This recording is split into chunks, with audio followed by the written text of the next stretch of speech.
Hello friends, welcome to Zakiya का kitchen. आज हम सोया आलू की सब्ज़ी बनाएंगे। सर्दियों में इन सब्जियों का अलग ही मज़ा है। इसे हम बहुत ही कम मसालों से तैयार करेंगे। ये बहुत ही टेस्टी बनकर तैयार होगी। इसे आप पराठों के साथ सर्व करें। पराठों के साथ ये बहुत ही मज़ेदार लगती है। तो आइए देख लेते हैं इसे बनाने के लिए हमें किन चीज़ों की ज़रूरत है। ये हमने 350 ग्राम आलू लिए हैं, जिन्हें हमने गोल गोल काटा है। एक प्याज को स्लाइस में काटा है। 150 ग्राम सोया लिया है, जिसे बारीक कट कर लिया है। 2 टमाटरों को हमने इस तरह से रफली चॉप किया है।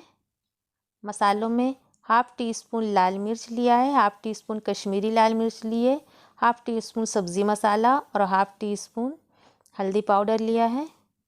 1 टीस्पून नमक लिया है। नमक मिर्च आप अपने टेस्ट के हिसाब से रखिएगा। कुकर में 2 टेबल स्पून तेल डालेंगे। तेल गरम हो जाए तो इसमें प्याज डालेंगे।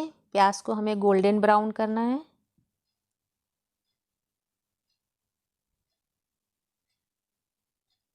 देखिए प्याज हमारी गोल्डन ब्राउन हो गई है। इसे गोल्डन ब्राउन होने में 3-4 मिनट लगा। अब हम इसमें टमाटर ऐड करेंगे। अब सारे सूखे मसाले इसमें डालेंगे। हमने इसमें सब्ज़ी मसाला भी ऐड किया है। सब्ज़ी मसाले से सब्ज़ी का फ्लेवर बहुत अच्छा हो जाएगा। अगर आप ना डालना चाहें तो स्किप कर दीजिएगा। और नमक भी यहीं पर ऐड करेंगे। इसे थोड़ी देर हम भून लेंगे ताकि मसालों का कच्चापन निकल जाए। 2 मिनट तक इसे हमें भूनना है। थोड़ा सा पानी डालकर भूनेंगे हम। टमाटर थोड़ा सॉफ्ट हो जाए। ये देखिए टमाटर थोड़ा सॉफ्ट हो गए हैं और मसाले भी अच्छे से भून गए हैं।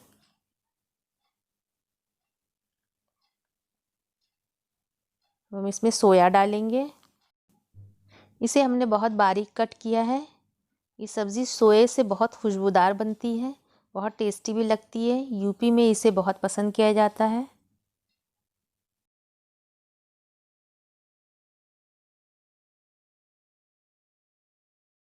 अब इसमें आलू ऐड कर देंगे। हमने छोटे साइज़ के आलू लिए, इन्हें गोल गोल हमने कट किया है।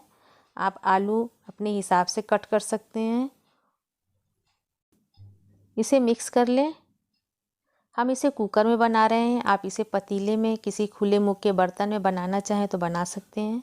इसे लिड से कवर करके हाई फ्लेम पर 1 विसिल आने तक और 2-3 मिनट तक लो फ्लेम पर पकाएंगे। जब स्टीम निकल जाएगी तो हम इसे ओपन करेंगे। फिर ये देखिए इसकी स्टीम निकल चुकी है। 7-8 मिनट हो गया। अब हम इसे ओपन कर रहे हैं। सब्ज़ी हमारी तैयार है। हम इसे डिश आउट करके दिखाते हैं। बहुत ही मज़ेदार सी बनी है। टमाटर डालने से इसका फ्लेवर और बढ़ जाता है। इसे एक बार आप ज़रूर ट्राई करें। सर्दियों में तो बनाना इसे बनता है। और अगर रेसिपी पसंद आए तो इसे लाइक करें, शेयर करें, सब्सक्राइब करें, बेल आइकन दबाना ना भूलें ताकि मेरी कोई भी वीडियो सबसे पहले आप तक पहुँचे।